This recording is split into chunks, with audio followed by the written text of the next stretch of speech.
Yahoo Sports NFL college football analyst, NFL draft guy, Eric Edholm joins us right now on 97.3 ESPN. Eric, good to have you back. How you doing, my man? Good to be here. It's August. We're in football season, man. Everything's good.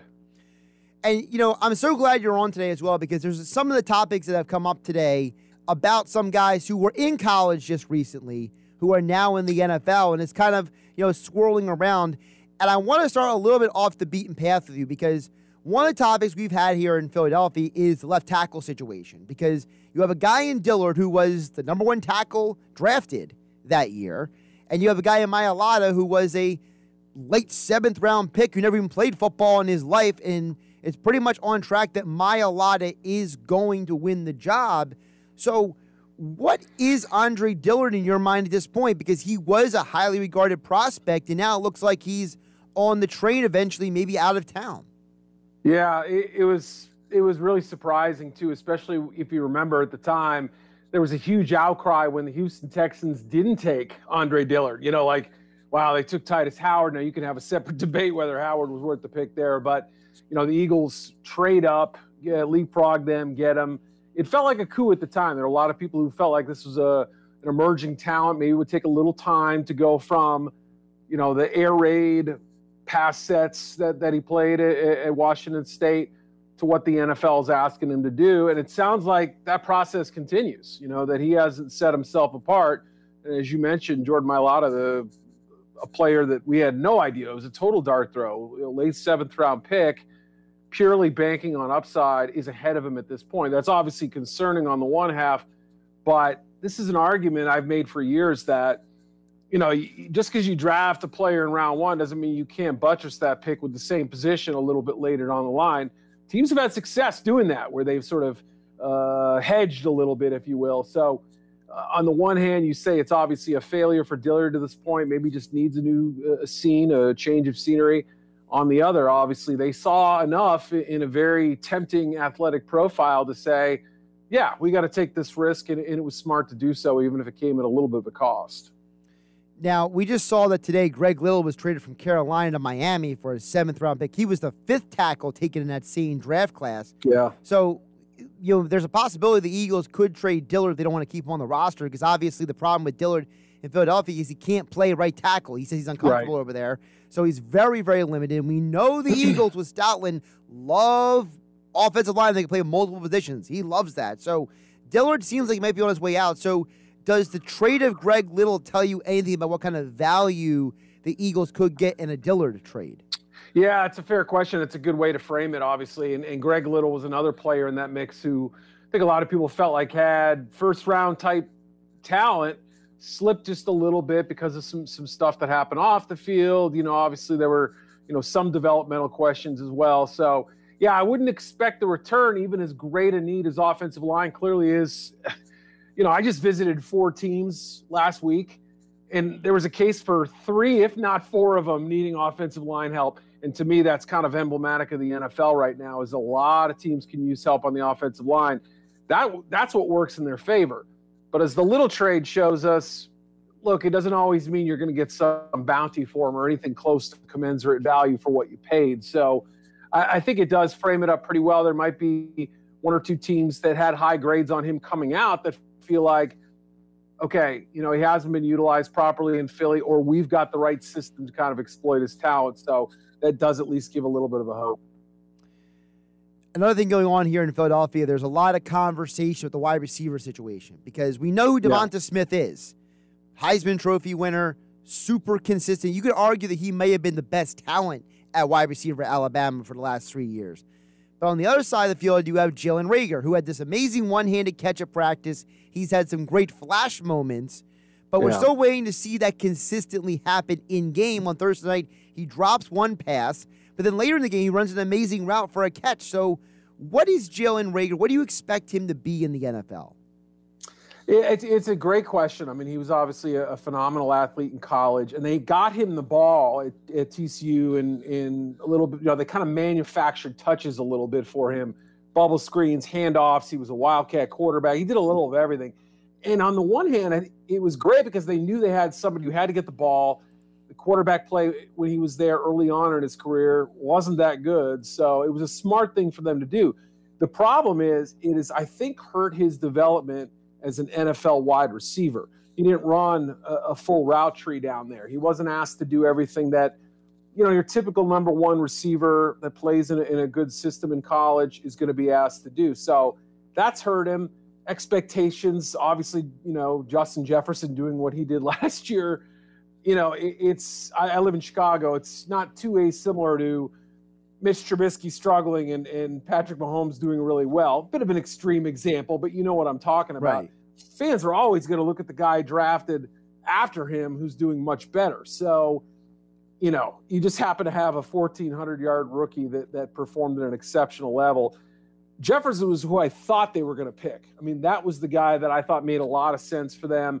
It wasn't like Reagor didn't make sense, but I felt like early on they were going to have to really kind of work with him on setting up defensive backs, learning his footwork on these things, how to leverage defensive backs. I think there are things he can do, but as you pointed out, to this point, the results have been uneven. Devontae's been hurt. I know Quez Watkins has looked great, but, Hightower, a mixed bag so far. For all the assets, they've sunk in a wide receiver. Arcega-Whiteside, too. They haven't gotten anything close to the return in terms of the capital they've spent with draft picks, but too soon in my mind to give up on Reagor. I think he can have a role. It just might be a little bit more as a specialist, never that kind of number one type of guy. Well, the other thing is in Philadelphia, Howie Roseman insinuated, he didn't come out fully say it, but he has said multiple times, I'm looking forward to seeing what this coaching staff does with the receivers we've drafted. And there's been a kind of like a roundabout way of saying, maybe Doug Peterson and staff really didn't want to develop the receivers. Because remember, they benched Fulgham after those 5 games for Alshon Jeffrey, who That's right. By the way, Alshon Jeffrey still doesn't have a team. Jason Peters found a team for Alshon Jeffrey did, and Jason Peters had trouble bending his knees last year. So, to me, there's a part of me that wonders, are the Eagles looking at it as they brought in Sirianni, a former wide receiver coach. They brought in Steichen. They brought in Padula. They brought in Brian Johnson from college, for goodness sake. They brought in these guys to help develop maybe these receivers. Yeah, I mean, I would hope that they chose their head coach and their staff based on a long-term vision. But your point is fair in the sense that, when you have an immediate issue, it's hard to ignore it. It's hard to not hear the echoes of all the fans and the media who are talking about it because it's an issue. I'm sure the conversations are happening or were happening in the building, and yeah, it's hard not to notice kind of the passive aggressiveness that not just Howie but other people with the organization still have kind of cast towards the previous coaching staff. Some of it may be fair, some of it may be a little bit below the belt. I don't know the answer to that, at least not fully. But yeah, I mean, obviously, look at New England too. I mean, they haven't developed a wide receiver in years, right? And it's an ongoing discussion up there. There are ways to have team success, obviously, without that one position coming through or something like that. So yeah, it could be a fresh start with a coaching staff, using them in a slightly different way, getting quicker, faster, stronger, just developing, maturing, whatever those things are. Everybody has a different growth cycle, I think, and sometimes just that new direction, teaching them just a little bit different viewpoint can maybe help out quite a bit. Eric Edholm joining us here on the Sports Bash on 97.3 ESPN. At Eric_Edholm on Twitter, covers the NFL and college football, the NFL draft for Yahoo Sports. Eric, I want to jump to the rest of the league because obviously the quarterback position is like the hottest thing out there. Everyone is losing their minds over just a handful of games over the weekend. And I think the big thing people are wondering is out there in Chicago, what is going on with the quarterback situation? Because Justin Fields, it's a preseason game, I understand, but I think most people believe he's the future of that organization. But they still seem very set on this Andy Dalton holding down the fort. And I'm almost wondering, is Nagy potentially putting his job in jeopardy because he's intent on doing the Alex Smith, Patrick Mahomes thing that happened to Kansas City now in Chicago? Yeah, well, I can't say that I'm completely confident that this staff is going to make the right call on this. I can also say that I kind of get where Nagy's coming from. When they signed Dalton, it was after pursuing Russell Wilson. It was after looking at Deshaun Watson, and investigating that situation there. Dalton very much was the plan C at the moment. And they obviously knew they were going to do whatever they could to get up in the draft to get one of these quarterbacks. It probably couldn't have worked out any better than it did as far as getting Fields at number 11. Only really had to leapfrog one quarterback needy team. That was the Patriots. So, right now it looks like they've handled this thing pretty well. In naming Dalton the starter April, May, June, July, that's fine. Like Tyrod Taylor was the was the Chargers starting quarterback last year. People forget that week 1, even supposed to be week 2 before he had that freak lung puncture thing. Tom Savage started the first half of week 1 because Deshaun Watson didn't play great in the preseason. Both those moves look absolutely silly based on what we know about those quarterbacks now. Is Fields guaranteed to be on that Justin Herbert or Deshaun Watson-like level? Well, no, but the early returns, as you pointed out, have been really exciting. I've been out there in mini camps a couple times, out there for one day of practice when they were with the Dolphins last week. He had a pretty ordinary day, but just sizing up Dalton and Fields, it's easy to tell which one's more physically gifted, which one has more juice in their game, which one potentially can win games by themselves on occasion. I mean, they get Aaron Donald and the Rams week 1. I don't think they want to take their Ferrari out on the highway too quickly, right? I think there's a little bit of hesitancy there that could make Dalton your week 1 starter. And they do get the Bengals week 2. Maybe they give him like the game, like, okay, you get to face your old team. You get to beat them at home. After that, all bets may be off. And it could be week 1. I wouldn't rule it out. I certainly wouldn't be shocked if we saw a little bit of Fields, if he had a little bit of a package or something, if he's not the starter.